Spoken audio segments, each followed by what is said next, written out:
Halkara parahaçylyk oýnaşmak ýanynda ilkinjigede bitewe meýdançada utgoşdurlyp geçirilen halkara tergi we ordaş maslahatlar işe ürdüdümleriň arasyna gatnaşyklary kemme taraplaryň ösdürmekde ähmet bolan ygtybarly meýdança boldy.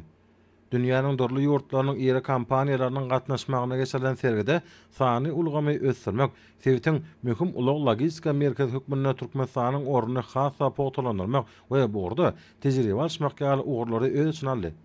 Halkara sergisine atlaşan dünýä belli kompaniýalaryň wekilleri sağlaşyk ösüş ýoluna düşen türkmen bazaryna eýilýän orny mundan meýlekde pogtalandyrmagy esasy ugur edinýänliklerini bellediler. Sergide ýurdumyzyň değişli ugurlar boýunça bir näçe ministrlikleriň we pogdaklaryň dolanýan edaralarynyň diýwarlyklary ýaýwanlanýarly.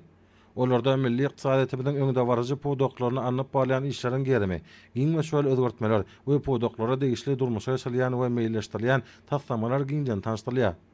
Bellenşýärli sergi Türkmenistanyň we dünýäniň durly ýurtlarynyň arasyna gatnaşyklary mundan meýlekde ösdürmekde ähmetli halkara çäresine urly.